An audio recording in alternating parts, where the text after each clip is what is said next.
Hi, I'm the author Michael J. Egbert, and thank you again for tuning into this web series to discuss my book, Finding Christmas.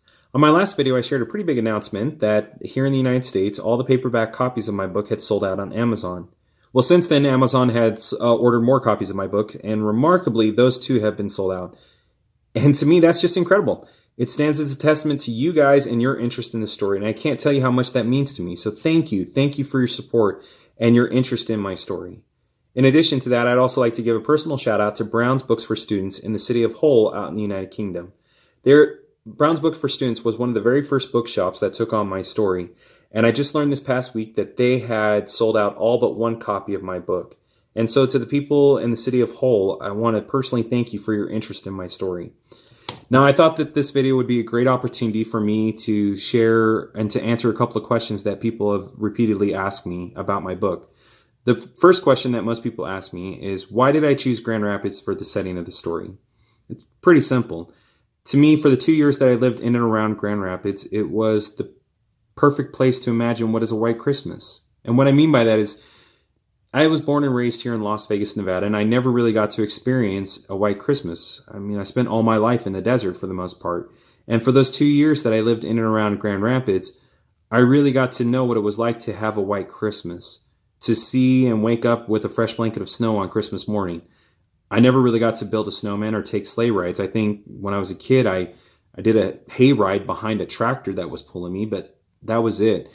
And so when I imagine that white Christmas, when I imagine waking up with a fresh blanket of snow, Grand Rapids, in my mind, is the perfect place to have a Christmas story. And so that's why it takes place there.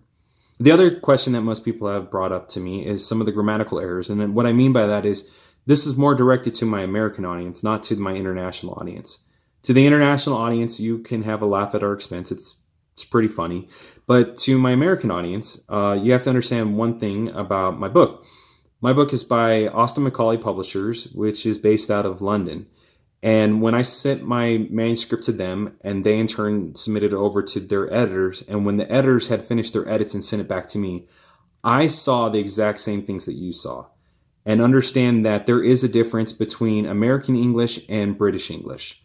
And so some of those mistakes that you see, like realize, understand that I do know that in America, realize is spelt with a Z and not an S. But overseas in Britain, it is written with an S. And that's not the only mistake that you would see here in America. But when I brought this discussion up with my publisher, they felt it was in the best interest that they write this novel towards an international audience. And I agreed with them. It's an incredible story that they did an amazing job writing and perfecting this book, and I'm thrilled with the process. So I do apologize for the inconvenience to my American audience for reading this book, but understand that what mistakes you're coming across, it is correct. This is based off of British English versus American English. In fact, there's a pretty funny story that goes along with this. Not that this first part is funny, but my wife and I, we went to meet with our publisher 2 Easter breaks ago. And we were over in London at the exact same time when Notre Dame caught fire, the cathedral in Paris. In fact, we were going to try to go to Paris, but we couldn't fit it into our schedule. And so we were in London at that time, exploring all of southern England. And the funny part about this story is that we went out to Stonehenge to go see those ruins. And when anybody who goes there, they hand you over an audio tour. And the woman behind guest services asked me which language I would like the audio tour to be in. And I am talking to her the same way that I'm talking to you. So I looked at my wife, and my wife kind of had a puzzled look. And I looked at the two gentlemen behind guest service, and they also had the same expression. And me being the smart aleck that I was, I thought it would be pretty funny. So I quoted the movie My Fair Lady, and I just sat there and said, I guess it's true what they said in My Fair Lady. Americans haven't spoken English in years. And the lady didn't quite get it. The two guys behind her were laughing. Delight, my wife Delight, she thought it was pretty funny, although she was a bit embarrassed that I said that. But between that and the fact that I got all these corrections on my manuscript about the way that I write, I guess in a way it's technically true that Americans haven't spoken English in years. And so that's kind of the funny little backstory to this. But what I want to tell you guys is how much it means to me that you guys have shown so much interest in my book, and that you guys have have done so much in terms of reaching out and sharing your thoughts with me.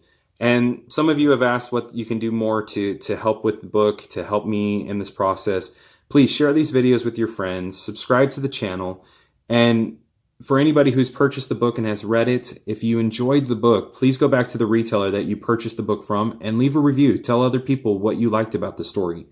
I can't tell you how much it means to me to see the positive response that I'm getting from you guys. And so I just want to thank you guys again for all that you've done in helping me with this book and getting it out there and sharing with other people. And once again, I wish you guys a great holiday season that's coming up. And I hope that I get to create another video down the road. And so if I do, I'll see you then. Thank you.